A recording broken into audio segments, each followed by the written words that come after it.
Selamat sejahtera Dr. Nurul Ashikin dan rakan-rakan sekalian. Tajuk kertas projek kami adalah pembahagian zakat terhadap mangsa banjir. Kami dari kumpulan 11.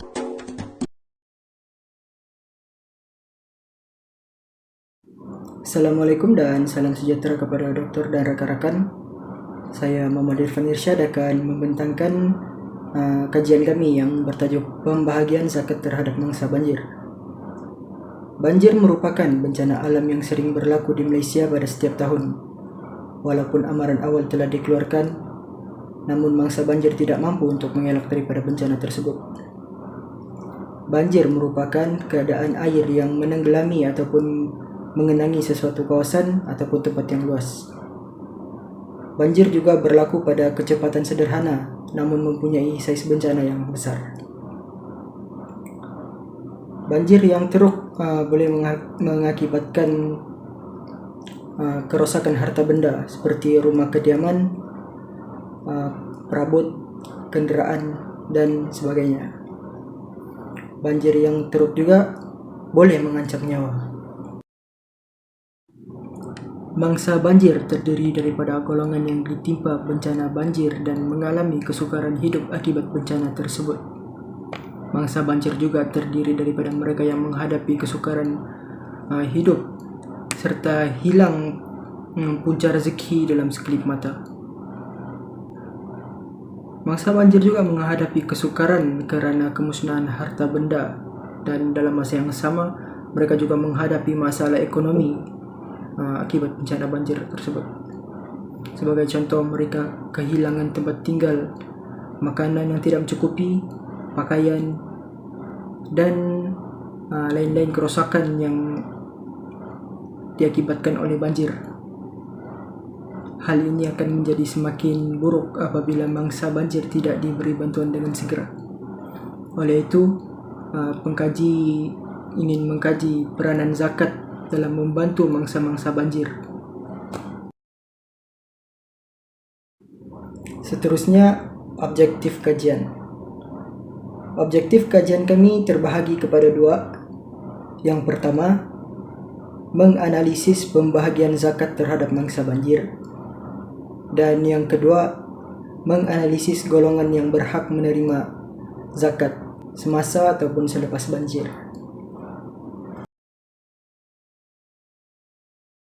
Nama saya adalah Wiswini Rajasparan. Saya akan membentangkan tentang tinjauan literatur. Tajuk pembagian zakat terhadap mangsa banjir. Majlis Agama Islam Wilayah Persekutuan iaitu MAIWP telah peruntukkan sebanyak 5 juta kepada negeri Johor, Pahang, Kelantan, Terengganu.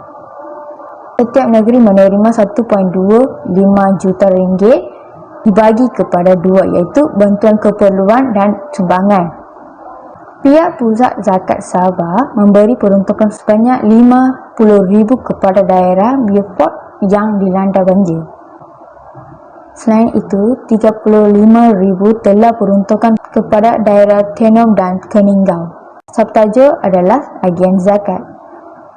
Zakat dibagi kepada 4 kumpulan iaitu fakir, miskin, walaf, al-gharimin, al-rigab, Ibnu Sabil dan Fasibilillah. Golongan al-gharimin membantu mangsa banjir untuk membaiki keperluan mereka seperti rumah. Laporan tahunan Majlis Agama Islam Wilayah Persekutuan pada tahun 2019 berjaya mengagihkan bantuan kepada golongan mangsa banjir dan berjaya dapat diagihkan secara keseluruhan. Bantuan zakat kepada mangsa banjir. Pusat Penghutan Zakat Majlis Agama Islam Wilayah Persekutuan bekerjasama dengan Suruhanjaya Syarikat Malaysia SSM membantu 900 mangsa banjir di 3 buah negeri. MyCare Johor menyumbangkan barangan keperluan asas bernilai RM10,000 kepada mangsa yang terjejas banjir di Temolong pada tahun 2021. MyCare Cawangan Johor dan Hai Bantu Hikram telah menyumbangkan baju dan pek penjagaan kebersihan. Jenis-jenis agen zakat. Jenis-jenis agen zakat terdiri pada 5 kategori. Kategori pertama adalah makanan mentah dan kit makanan yang sedia dimakan. Kategori kedua adalah kit pakaian asas dan kit pakaian keselamatan. Kategori yang ketiga adalah kit kesihatan. Kategori keempat adalah kit keperluan asas di penempatan rumah sementara. Kategori yang kelima adalah kit ibadah.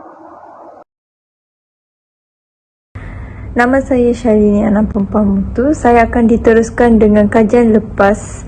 Kumpulan kami melakukan kajian lepas tentang kedudukan mangsa banjir sebagai penerima zakat dan cadangan bagaimana mengaplikasikan di Malaysia.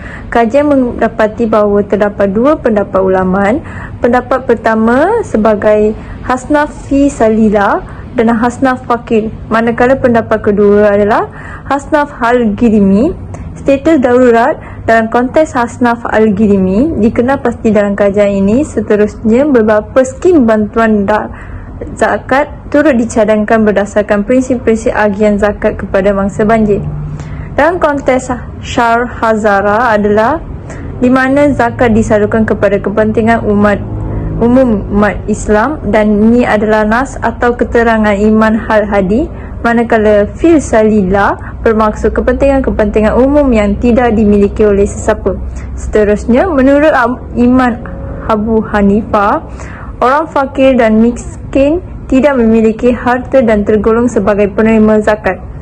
Pendapat kedua adalah Hasnaf Al-Girimi, di mana tidak boleh memberi zakat kecuali benar-benar dalam kesusahan.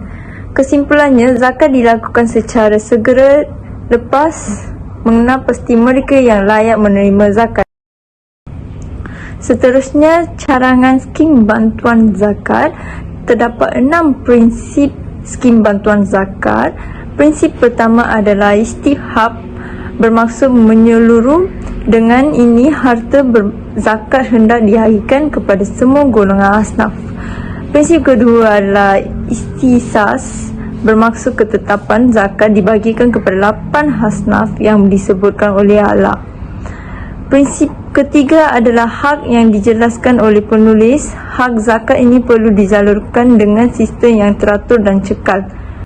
Seterusnya, prinsip keempat adalah muraqabah, bermaksud pengawasan yang dijelaskan oleh 15 oleh penulis semua proses hakian.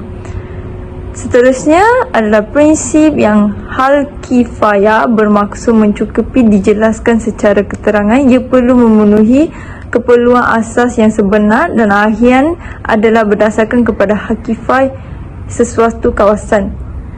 Air sekali adalah prinsip wafrah, bermaksud serta-merta di mana agian zakat dilakukan secara segera lepas mengenal pasti mereka yang layak menerima zakat. Terima kasih. Metodologi bermaksud ialah kaedah, jalan, ragam, teknik, rentak, cara dan sistem. Tujuan metodologi ialah untuk membantu memahami dengan lebih luas atau lebih terperinci lagi tentang pengaplikasian kaedah dengan membuat uraian tentang proses kajian. Kaedah kualitatif adalah menganalisis dokumen, kajian dan sumber-sumber yang digunakan untuk memperolehi penulisan kami untuk kajian kali ini adalah sumber daripada sumber-sumber sekunder. Data sekunder adalah data yang diperolehi daripada sumber luaran seperti karatan akhbar, jurnal, internet, iaitu daripada laman sesawang pusat pengutipan zakat. Kedua-dua kaedah ini digunakan bagi mendapatkan sumber yang sahih dan tepat. Seterusnya adalah dapatan penulisan. Mangsa zakat sentiasa dihulurkan bantuan oleh pusat zakat negeri masing-masing. Kajian kami juga dapat tahu ia adalah amat penting menghulurkan bantuan zakat kepada mangsa banjir kerana ini dapat mengelakkan mangsa banjir mengambil hutang dari institusi kewangan konvensional. Kami juga dapat tahu bahawa setiap mangsa banjir kerap kali dihulurkan bantuan apabila berlakunya bencana.